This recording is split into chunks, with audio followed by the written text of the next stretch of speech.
Terça-feira, 5 de maio, e você confere no seu Jornal da Rede. Encontro entre Lula e Trump. Avião monomotor caiu e bateu num prédio residencial em Belo Horizonte. Tem corrida do trabalhador de Guararema que bate recorde de público. Vila Hélio recebe nesse sábado o evento Sambadô na Vila. E tem entrevista com Fábio Generoso falando sobre planejamento tributário. Seu Balançando a Rede não pode faltar também. Está no ar o seu jornal.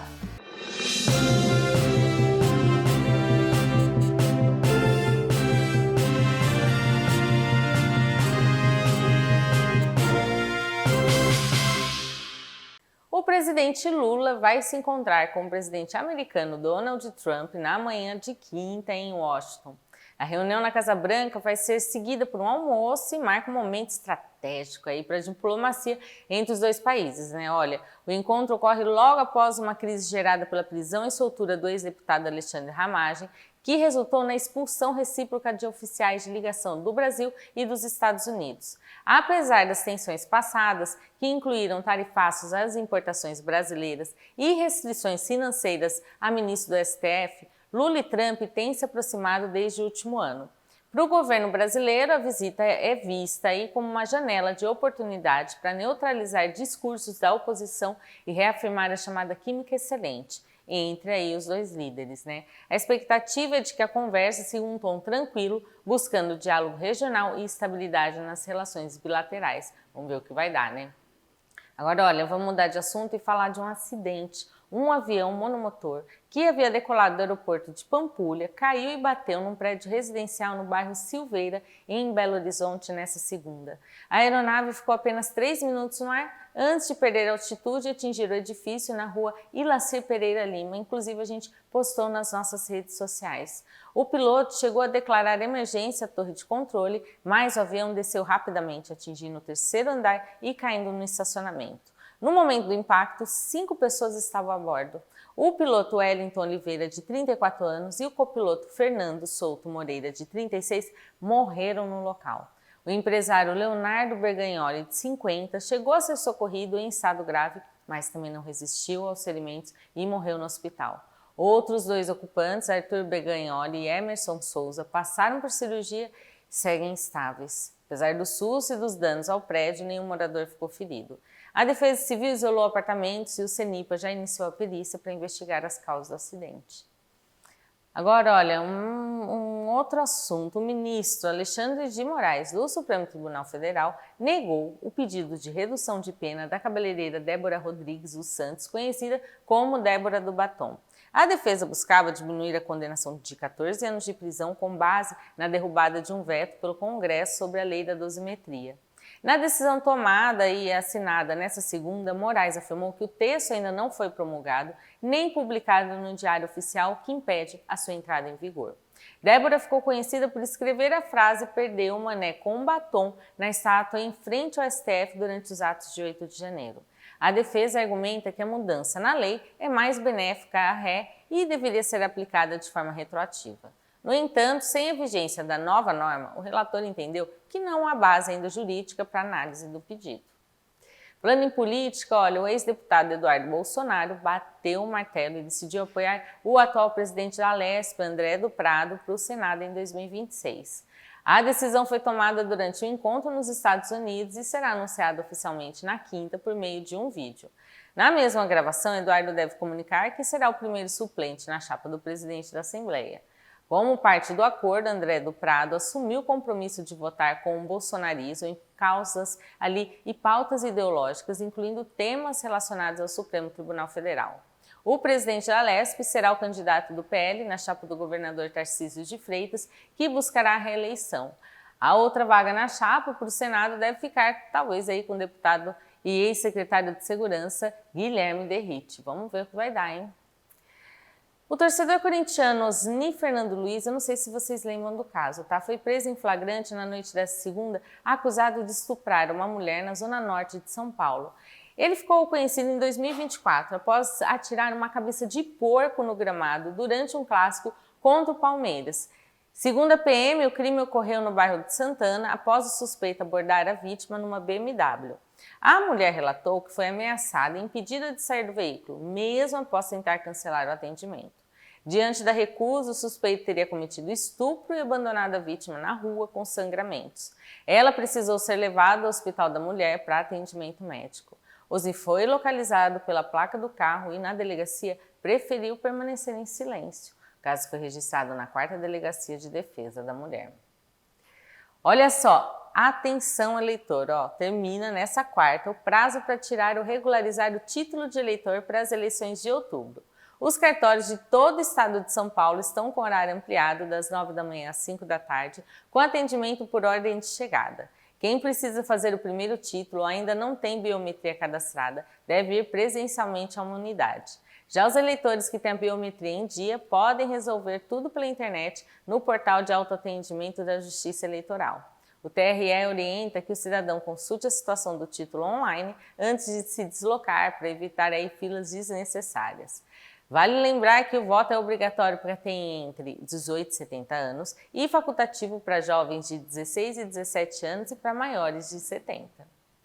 Vamos vir para o nosso Alto Tietê? O Aeroporto Internacional de Guarulhos enfrenta uma nova estratégia do tráfico internacional que consiste no despacho de malas com cocaína sem passageiros.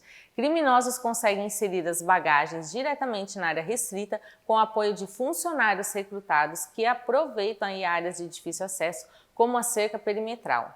Somente nesse ano, a Receita Federal já apreendeu 10 malas antes de deixarem o país, um número que já se iguala ao registro de todo o ano passado. De acordo com a autoridade, em um dos casos, malas com mais de 120 quilos de cocaína foram interceptadas na Alemanha com etiquetas falsas.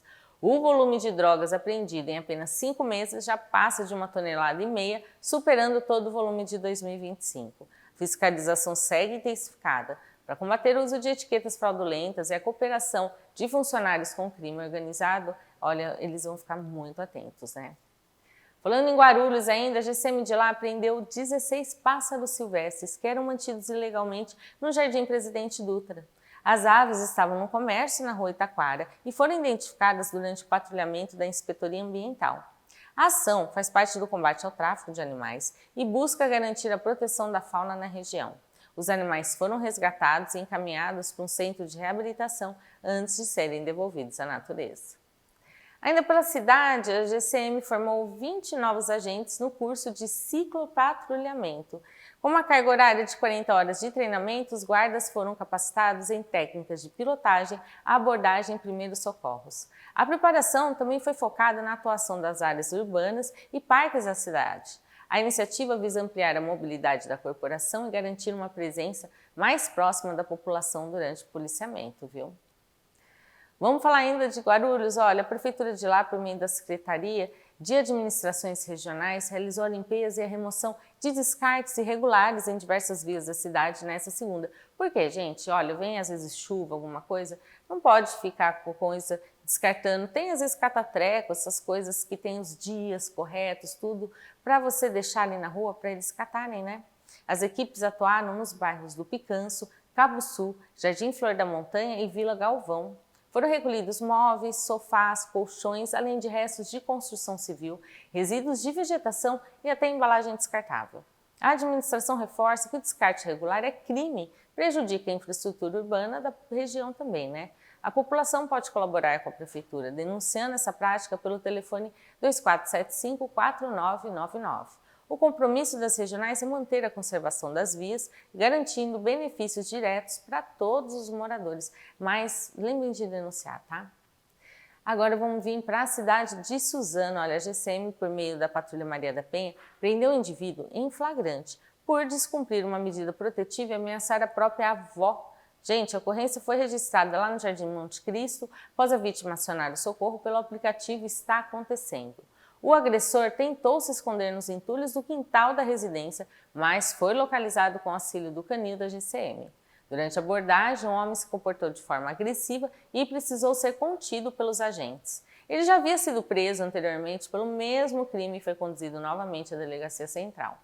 A Patrulha Maria da Penha atua 24 horas por dia e denúncias podem ser feitas pelo aplicativo ou pelo 153. Ainda pela cidade, olha, um motociclista de 60 anos ficou gravemente ferido na tarde de segunda, após colidir com uma caminhonete em Suzano. O acidente ocorreu por volta da 1 da tarde na Avenida Jorge Ben Maluf, enquanto a vítima seguia em direção ao Mogi. Com o impacto da batida, o homem sofreu ferimentos graves em uma das pernas. Equipes do SAMU realizaram os primeiros socorros no local, mas devido à gravidade do quadro, foi necessário o acionamento do helicóptero Águia da PM. O motociclista foi transportado por via aérea diretamente para o Hospital das Clínicas, na capital paulista. As circunstâncias da colisão ainda estão sendo apuradas aí pelas autoridades locais. Falando em acidente, um motorista de 64 anos foi preso após provocar um acidente na rodovia Índio-Tibiriçá, também na cidade de Suzano. O condutor admitiu aos policiais que havia ingerido bebida alcoólica antes de dirigir, o que foi confirmado pelo bafômetro. A colisão ocorreu na altura do quilômetro 59 nesse domingo. Com o impacto, o outro veículo atingido acabou capotando e caiu num barranco. Gente, que impacto, hein?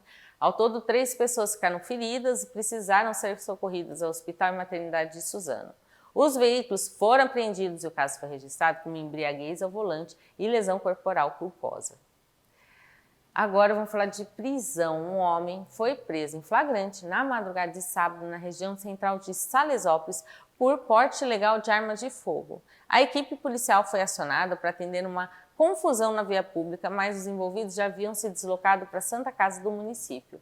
No hospital, uma testemunha indicou que o armamento estava escondido sob o estepe de um veículo Golf. Durante a vistoria, os policiais localizaram a arma e, em um segundo veículo, encontraram 15 munições de calibre 22. O homem foi atuado em flagrante, com base no Estatuto do Desarmamento, permanece à disposição da Justiça. A ocorrência também envolveu a suspeita de embriaguez dos envolvidos, viu? Agora a gente vai falar de Itaquá, porque um homem foi preso lá e levado à delegacia na noite de domingo após desacatar policiais militares durante uma ocorrência na Estrada do Tronco. A equipe recuperava uma moto ali roubada em Guarulhos, quando o indivíduo se apresentou como funcionário de uma empresa de rastreamento, mas não apresentou a documentação. O pessoal tenta, né? Após ter um pedido negado para fotografar o veículo, ele passou a ofender os policiais com palavras de baixo calão e postura hostil. Mesmo após ser orientado a se retirar, o homem continuou com as ofensas. Durante a abordagem, os policiais constataram que o carro dele estava estacionado de forma irregular. E na vistoria foi encontrado no porta-luvas um simulacro de arma de fogo e um aparelho bloqueador de sinal de celular de GPS. O indivíduo e os objetos foram encaminhados para a Polícia Civil, onde o caso foi registrado. E no próximo bloco, vamos falar de coisa boa, né? Olha, Vila Hélio recebe nesse sábado o evento Sambadô na Vila, em Mogi. E mais, tem entrevista com Fábio Generoso, falando sobre planejamento tributário. Fica aí, que seu Jornal da Rede volta já já.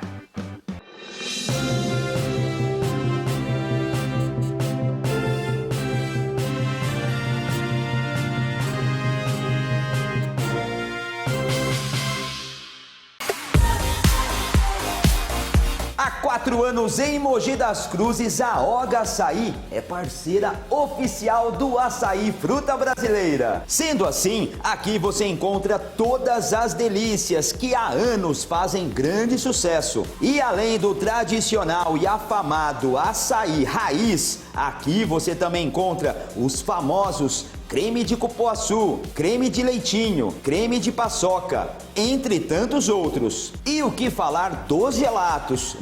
É um mais delicioso que o outro. Tem de doce de leite, trufas, avelã e belga. Isso sem contar os açaís combinados, como o açaí de iogurte grego com maracujá e o açaí de iogurte grego com morango. A Oga Açaí fica aqui na rua Barão de Jaceguai, 1722, bem em frente ao Clube de Campo de Mogi das Cruzes. Já sei, quer saber o horário de funcionamento? Eles funcionam de segunda a sábado, sempre do meio-dia às 20 horas. Deu aquela vontade de comer o melhor açaí? Então venha você também para a Oga Açaí, se deliciar com o Açaí Fruta Brasileira. Esse é o Açaí Fruta Brasileira, produzido para pessoas realmente exigentes.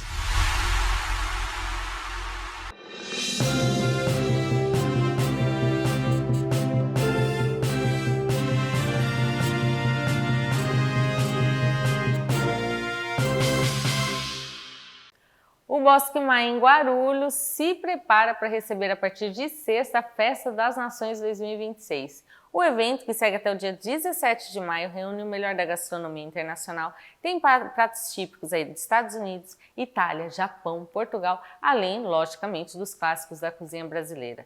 Com entrada gratuita, a festa conta com shows ao vivo, artesanato e uma arena kids exclusiva para a criançada.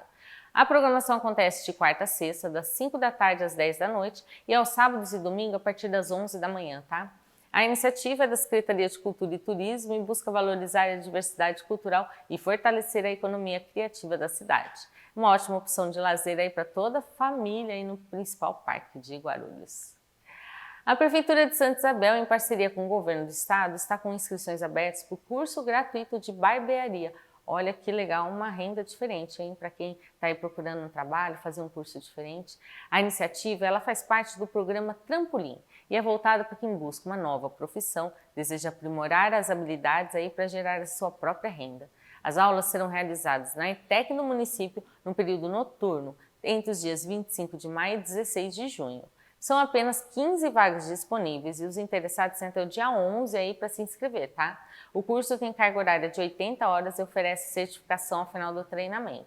As inscrições devem ser feitas exclusivamente pelo site aí do programa Trampolim. Essa é mais uma oportunidade de qualificação rápida, né? Para quem deseja empreender ou conquistar uma vaga aí no mercado de trabalho. Vamos falar da Corrida do Trabalhador que aconteceu em Guararema. Olha, a edição de 2026 foi um sucesso absoluto e bateu em um recorde de público. A prova reuniu cerca de 2.000 corredores na última sexta e arrecadou mais de 1.200 cobertores para o Fundo Social. O evento contou com a presença especial do ex-jogador e apresentador Craque Neto, quem não conhece, né? Que interagiu com os participantes e tirou foto com os fãs. Com um percurso noturno de 6 km pelas ruas centrais, a corrida atraiu mais de 1.000 moradores da cidade, além de 800 atletas de outros municípios. Muito legal, Alto Tietê participando. A programação também teve show ao vivo e uma feira gastronômica que movimentou o complexo esportivo durante toda a noite. Os cobertores arrecadados eles vão ser destinados às famílias em situação de vulnerabilidade na cidade. Agora o assunto é em Ferraz de Vasconcelos. A Secretaria de Assistência Social de lá realiza amanhã o segundo encontro municipal de combate ao abuso e exploração sexual de crianças e adolescentes. Esse evento vai acontecer no auditório da ETEC e vai reunir ali profissionais da rede de proteção para fortalecer o enfrentamento integrado à violência. A atividade faz parte aí da campanha nacional Faça Bonito, em alusão ao dia 18 de maio. Segundo o secretário de Assistência Social de lá, o Marcos Rogério, o encontro é fundamental para ampliar o conhecimento técnico e garantir respostas mais eficazes na defesa dos direitos infantos e juvenis.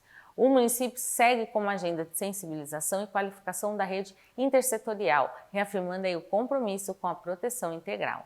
Lembrando que o encontro será das 2 às 4 da tarde. A Prefeitura de Poá intensificou uma campanha que vem vindo, a campanha de vacinação contra a gripe e influenza em todas as unidades básicas de saúde do município. Você já se vacinou?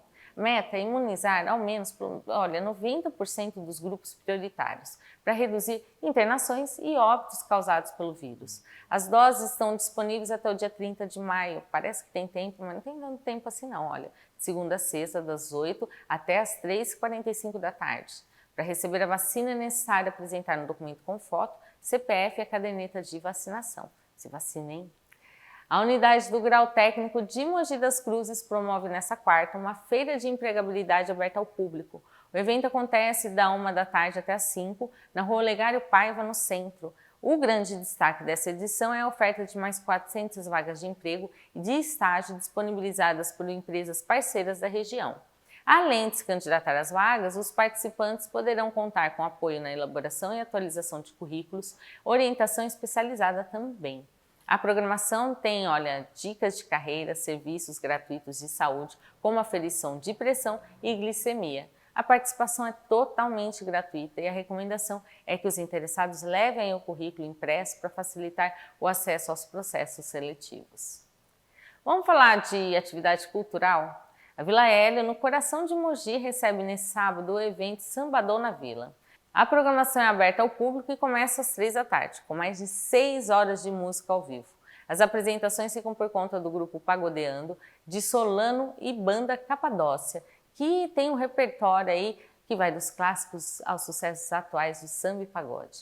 Além da música, o público poderá conferir expositores de artesanato e uma ótima oportunidade para antecipar o presente do Dia das Mães. Na verdade, olha, está nos últimos momentos, né? Por falar nisso, no domingo, o Hotel Marbo realiza um café da manhã especial com música ao vivo e buffet completo para as famílias. A Vila Hélio segue se consolidando como um dos principais pontos de encontro de cultura na região do Alto Tietê.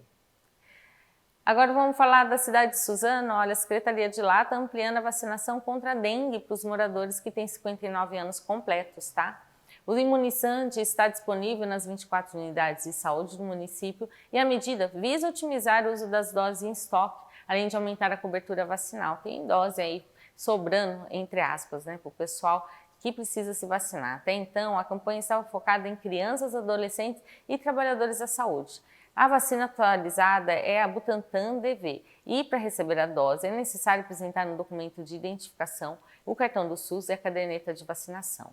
O coordenador da Vigilância Epidemiológica, José Landim, explica que a estratégia segue orientações técnicas estaduais para evitar perdas dessas doses, porque o pessoal não está indo, né, se vacinar. A pasta reforça que o imunizante possui contraindicações, como para pessoas imunodeprimidas ou com febre no dia da aplicação.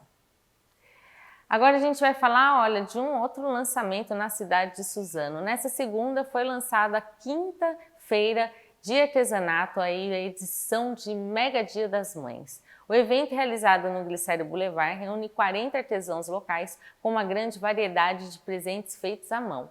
A população pode encontrar peças em crochê, amigurumis, itens em marcenaria e acessórios de vestuário. A ação segue até sábado, sempre das 10 da manhã às 7 da noite. O secretário Mauro Vaz, aí da pasta, destacou que a iniciativa é fundamental para valorizar os profissionais da cidade que dependem da renda do artesanato. A presidente do Fundo Social, Débora Isch, reforçou que o evento aquece o comércio local e oferece opções exclusivas para quem deseja presentear no próximo domingo. A expectativa é de que cerca de 500 pessoas passem pelo local ao longo da semana. Vamos de previsão do tempo? Em Suzano, a quarta inicia com céu nublado e tempo fresco. À tarde, as temperaturas tendem a subir, mínima de 16 com máxima de 27 graus. Em Santa Isabel, o cenário se mantém com mínima de 15 e máxima de 27 graus. Eu estou recebendo hoje aqui no estúdio da Rede Alto Tietê, olha, o Fábio Generoso. Ele é advogado, especialista em planejamento tributário. Tudo bem? Tudo bom, prazer, né? Muito obrigado pelo convite. Sim, hoje nós vamos falar um pouquinho sobre planejamento patrimonial e sucessório. Isso, olha, gente, as pessoas não entendem que, às vezes, mesmo um grande negócio de grandes empresas, né, ou até um pequeno negócio, precisa ali de um planejamento e sabendo para quem vai deixar tudo direitinho. Às vezes o pessoal acha que, não, é demais, a minha empresa não precisa disso. E precisa, né? E precisa, né? E cada vez mais isso se torna um pouquinho mais comum, né? Nós vamos tomando consciência a respeito das palavras que nos vão chegando, e planejamento patrimonial e sucessório é algo cada vez mais em voga, né, para as pessoas. E o que eu poderia dizer a respeito disso, né, e que possa, de alguma forma, interessar? Sim. O planejamento patrimonial, né, ele é algo genérico, vamos falar assim, Sim. que engloba o sucessório. E dentro desta ideia de planejamento, a gente leva em consideração, dentro da área aqui do direito jurídica, principalmente pensando no empresário, dentro da ideia de planejamento patrimonial, a gente entende a possibilidade de um empresário poder se organizar hoje para um futuro próximo. Né? Pensando numa eventual sucessão ou pensando numa eventual transição do negócio. Às vezes até em vida, né? Às vezes até a pessoa quer se aposentar, como que eu vou fazer essa transição? Ou no caso de falecimento também. Exatamente, porque não está simplesmente, né? Trata-se de um tema que não está restrito apenas às organizações, às empresas, mas também às próprias famílias. Sim. Quando nós pensamos no planejamento familiar, a gente tem que pensar exatamente como que nós vamos lidar com o nosso patrimônio hoje, pensando numa eventual aposentadoria e pensando também numa eventual morte. Né? De que forma eu posso me organizar hoje para poder propiciar uma sucessão, uma disposição desses bens de uma forma menos traumática para quem fica. Sim. Uhum. Né? E aí, assim, a sua função seria ajudar nisso, para a pessoa poder manter o seu patrimônio, manter a sua empresa, o seu negócio e, assim, passar ali de acordo com a família que tem, com os filhos, de uma forma para adorar para os netos também, né? Exatamente, né? E aproveitando, né, o teu questionamento, eu vou trazer aqui um pequeno exemplo de uma empresa. Isso. Né? Considerando hoje que muita gente se organiza, né, por meio de empresas e principalmente com um olhar para os pequenos e médios empresários que constituem as sociedades limitadas, né? Que 90% hoje de toda a atividade econômica ela é conduzida exatamente por esses empresários. Então, pensando um pouquinho neles, né, de que forma eles podem pensar na estruturação do seu negócio, né, num prazo futuro, partindo do princípio de que o negócio dele não deve se encerrar, né, que tem um prazo de constituição indeterminado, é muito importante que eles passem a olhar não apenas, né, para o teu patrimônio pessoal, mas também pelo patrimônio daquilo que a empresa vem construindo no decorrer, né, do tempo. E para que isso se torne um pouquinho mais palatável, né, tanto para os sócios quanto para os herdeiros, é muito comum hoje a gente falar em planejamento patrimonial e planejamento sucessório. E o que significa isso daí? Significa o seguinte, de você poder olhar para o teu negócio hoje e pensando em uma disposição futura, inclusive no que toca à disposição, né, do patrimônio construído para pessoas específicas, para que elas possam, de algum modo, futuramente, poder geri-lo sem muita dificuldade. Né? Sem acabar com o negócio. Sem acabar com o negócio, né? Porque é aquela máxima, né, que a gente sempre tem que ter em mente. O que foi construído hoje não é para se acabar numa terceira geração, mas é para ir muito além da terceira geração. Eu vou trazer apenas um dado para você, que a gente chama isso de transição intergeracional. Tá. Geralmente as empresas hoje, principalmente, né, as sociedades limitadas, que não têm uma gestão tão profissionalizada, elas se acabam exatamente na terceira geração.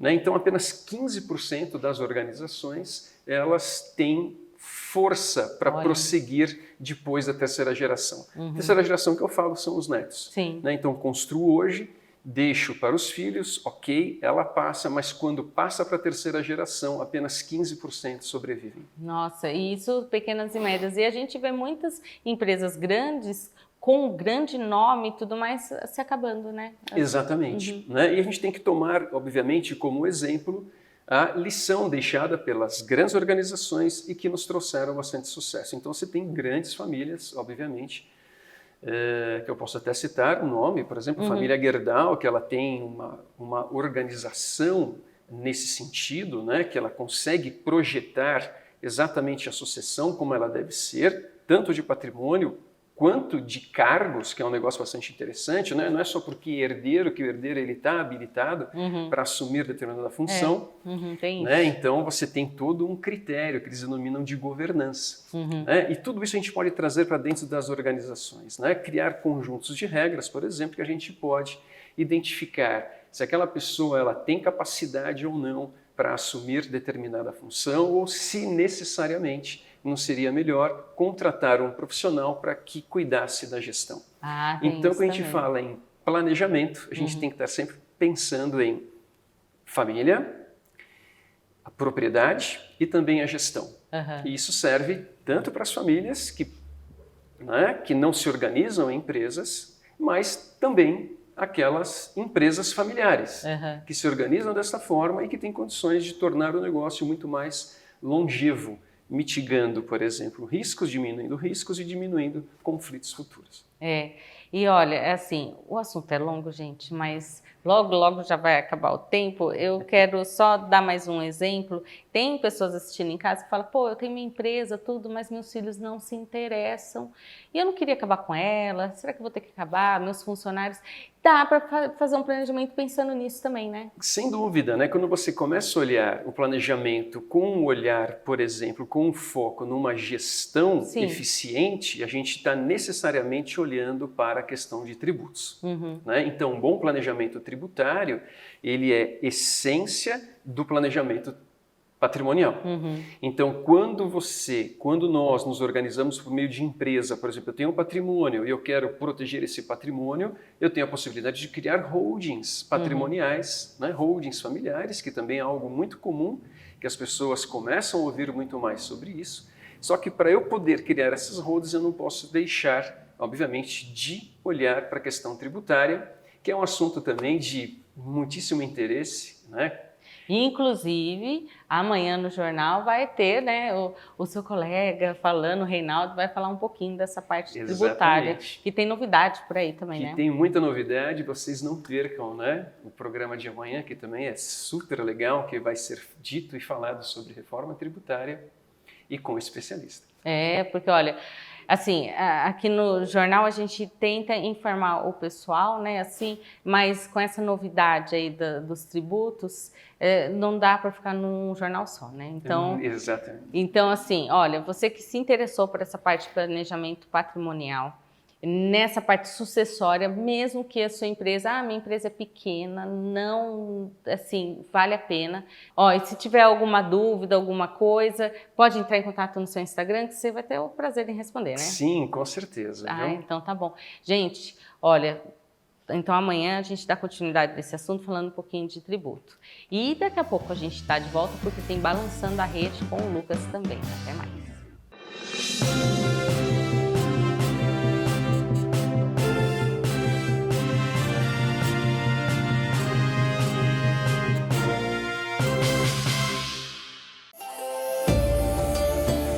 Hoje nós vamos falar de um clássico da culinária japonesa, o sukiyaki. O sukiyaki é um prato tradicional do Japão, muito apreciado em momentos de reunião com a família e amigos. Ele é preparado em uma panela na mesa, com ingredientes cozidos lentamente em um caldo saboroso à base de shoyu, açúcar e saquê. Cada momento traz uma combinação única de sabor e aconchego. E é aqui que entra o diferencial. A Goro traz ingredientes que faz toda a diferença no que realmente importa: o sabor, o momento e a experiência à mesa. Temos nossa linha de massa de peixe, que entrega textura única e sabor marcante ao caldo. Tofu, leve e perfeito para absorver o tempero. Moyashi, que traz frescor e equilíbrio. E o agê, que intensifica ainda mais o sabor do sukiyaki. Com hortaliças selecionadas e a qualidade Goro, o seu sukiyaki se torna uma experiência completa e autêntica. Experimente e sinta a diferença no sabor. Goro, qualidade e tradição japonesa na sua mesa, sempre fazendo o melhor para você.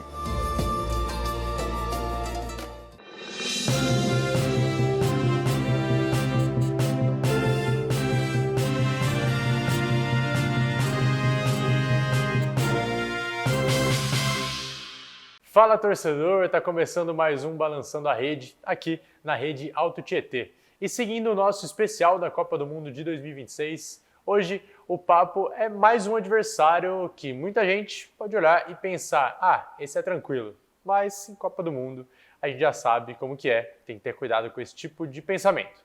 Hoje, no nosso segundo episódio dos rivais da seleção brasileira na primeira fase, o dia é de falar do Haiti. Bom, e para a gente falar desse time, a gente tem que falar, obviamente, do momento que ele vive. E bom, o Haiti não é uma potência do futebol mundial, mas vem evoluindo dentro do cenário da CONCACAF, que é as seleções, obviamente, que fazem parte da CONCACAF, são as seleções da América do Norte, da América Central, e aí por isso temos o Haiti participando, né, dessa confederação e não da Conmebol, por exemplo, que abrange a América do Sul. Então, nas eliminatórias, ela é uma seleção que costuma brigar por vaga, se apoiando muito ali na questão da força física e também na velocidade. Não é um time de grandes números nem de domínio, mas é um time competitivo. E olha, um ponto importante é que essa seleção do Haiti costuma crescer em jogos grandes. Então, quando enfrenta seleções mais fortes, acaba se fechando, procurando jogar no erro do adversário, ou seja, aquele tipo de time que não se assusta no papel, mas pode complicar em campo. E mesmo sem grandes estrelas internacionais, tem jogadores que merecem atenção, viu?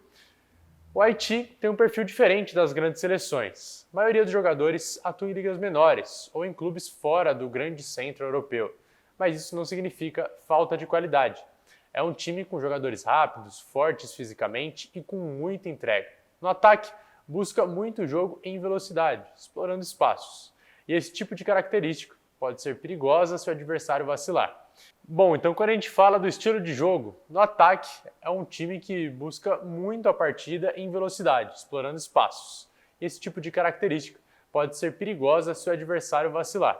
Esse estilo de jogo não é por acaso, viu? Tem muito a ver com a proposta do treinador. O Haiti costuma ser um time mais reativo, tem linhas mais baixas, marcação forte e saídas rápidas em contra-ataque. Não é uma seleção que vai ter a posse de bola, então não vai controlar o jogo, nem nada parecido com uma Espanha da vida, uma França, mas sabe muito bem como se defender e aproveitar erros. É um time que joga no limite, na intensidade, na disputa. Em Copa do Mundo, isso pode equilibrar muito as coisas. E quando a gente fala em histórico, o Haiti também tem sua marca na Copa do Mundo. A única disputa da seleção aconteceu em 1974. Naquela ocasião, acabou não passando da fase de grupos, mas marcou um momento histórico. Fez gol contra a Itália, encerrando uma longa sequência sem sofrer gols da seleção italiana em Copas. Ou seja, mesmo sem grandes campanhas, é um time que já mostrou que pode marcar sim o seu nome no Mundial. E olha, é nessa questão que mora o perigo, porque a gente vê que em Copa do Mundo não existe jogo ganho. O Haiti entra justamente com esse papel de quem não tem nada a perder. É um time físico, rápido, disposto a complicar, e para seleções favoritas, esse é o tipo de jogo mais perigoso. E para você, o Haiti, será que pode acabar surpreendendo o Brasil? A gente, obviamente, segue acompanhando a seleção brasileira, eu, claro, quero a sua opinião aqui, a gente vai seguir acompanhando, mas no próximo programa temos mais um adversário do Brasil sendo analisado, que é a Escócia. Então já fica o spoiler por aí. E olha, um dado curioso dessa seleção do Haiti é que um dos principais jogadores da linha de zaga atua no futebol sul-americano.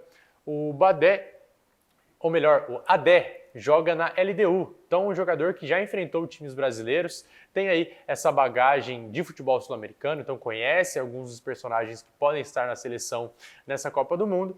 E aí, quem sabe, esse jogo dele mais puxado para a Libertadores, a gente pode ver um jogo mais difícil até para jogadores, por exemplo, que atuam fora do Brasil, não estão acostumados com esse ritmo sul-americano do futebol. Então, você já sabe, seu encontro semanal para falar de Copa do Mundo acontece aqui na Rede Alto Tietê. Te aguardo no próximo programa.